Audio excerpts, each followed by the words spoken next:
Have you ever sat in a classroom when your classmates are casually talking about their villa in the south of France, the summer that they spent in Zurich, or that they're looking for a new driver and maid while you are budgeting for groceries? This video is for anyone who feels the pressure to keep up with their upper class classmates and they feel like they're falling behind. Let me be clear, this video is not about feeding into your envy and your jealousy.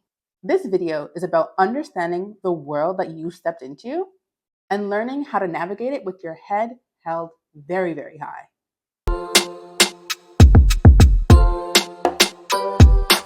Hey, welcome back to Glam Goal Getter. As you know, here we love glam, we have goals, and yes, we are going to get them all. Kind of like Pokemon. Let's be completely honest here. In university spaces, professional spaces, especially the elite ones, wealth can be invisible until it's clearly not.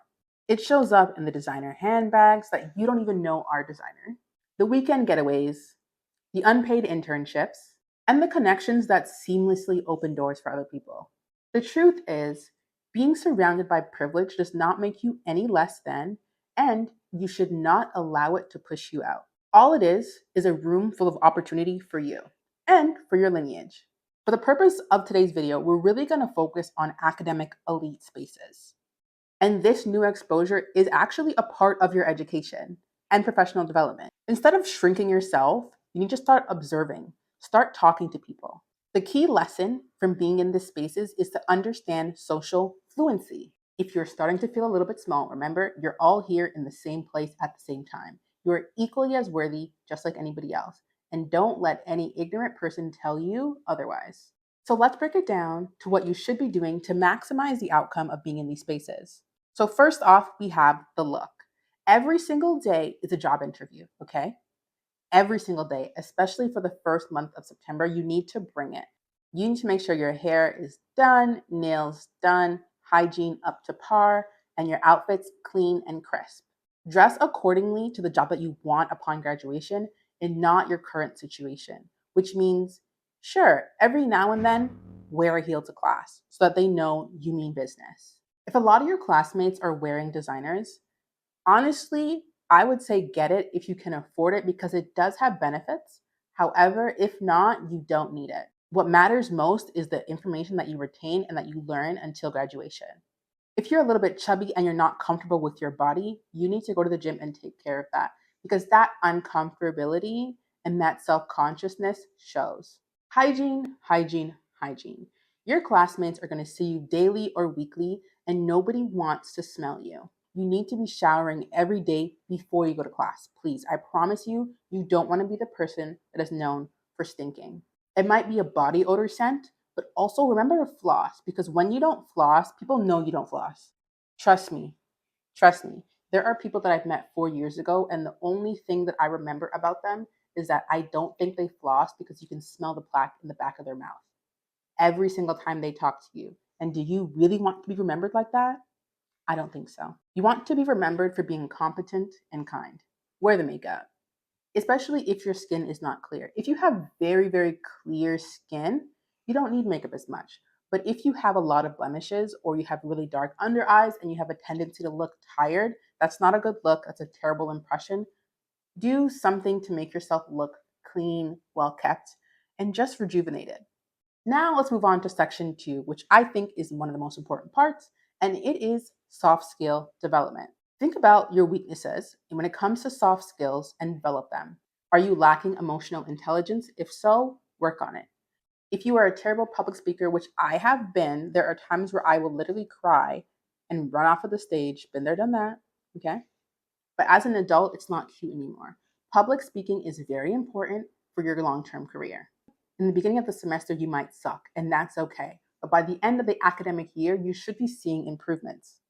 Also, under the soft skill development, you need to learn the regional and cultural etiquette. What does that mean? This will differ depending on where you are. Every culture, every region has a different way of doing things. Simple example. A lot of people from European cultures have a tendency to wear their shoes inside people's homes.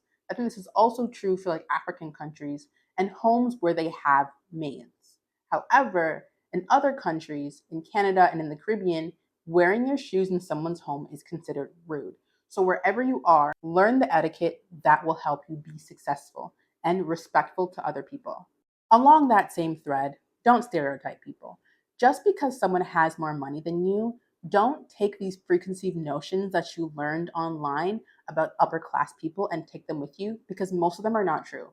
Most of the people who make content about wealthy people have never met an actually wealthy person in their life, or they don't know who in their life is wealthy, because everybody is an individual and money will make you more of who you already are, and it will not automatically make you a bad person. Lastly, in the soft skill development, remember to be a team player. The people that you're going to school with will be your peers when you finish school. These are the people that will help you achieve your professional goals and your financial goals long term. Don't be rude, don't be mean. Help your classmates achieve success as well, and it will come back one day.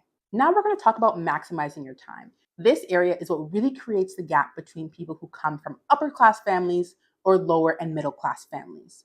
Why? Because time is your greatest asset. They have more time than you because they have less responsibilities.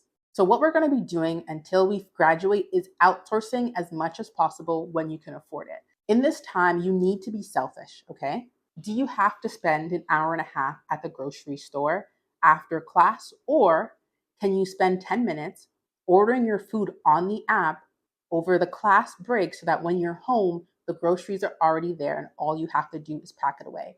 That hour and a half can be used for so many things, ideally for studying or for networking with your classmates. Along that same line, get a cleaner. Once a month, you should get a cleaner to do the deep cleaning to save yourself a few hours every single month. Depending on the country that you're in, you can find this very affordably and you can put it into your monthly budget. And that will give you time to do all of the things that you need to do. Also, if you're thinking about it, don't get a car and don't take the bus either. Taking the bus and public transportation is extremely time consuming because you have to walk to the station or the bus stop, you have to wait for it there, and then it's going to stop at everybody else's stop, and then it'll bring you to your stop, and then you have to walk. Taking public transportation can easily double or triple your commuter time. And this is valuable time that you can be using towards other things. Also, I personally have no intention in getting a car, and I don't think you should either. This really depends on where you are in like what country you're in and also what city you're in, because I understand that public transportation might be the best way to get there, especially if you're in towns like London, if you're in Paris, and you're in New York. So, this advice is not for those cities. However, if you live in like a more rural area, then you might have to get a car.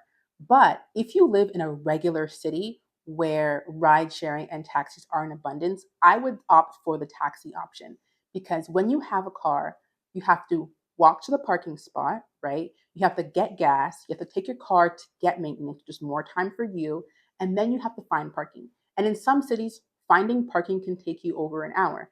And again, it goes back to the whole saving time. Is it really worth it? Personally, I am a taxi rider day in and day out. I call a taxi. A taxi is usually here within 2 to 5 minutes. I get door to door service. I don't have to worry about finding parking, paying parking, walking from the parking to the destination. It's door to door. I don't have to think about it.